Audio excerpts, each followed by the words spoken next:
Grazie. Non mi ero notata di questo uovo. Ecco, la mia bambina sta parlando. Lo sai perché? Proprio chi lo sa. Però io prendere un da portare. Controllo. A uscire a mangiare.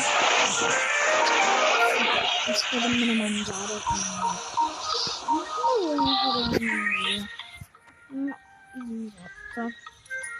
Senza lei perché se lei vuole rompere tutto. Ah no.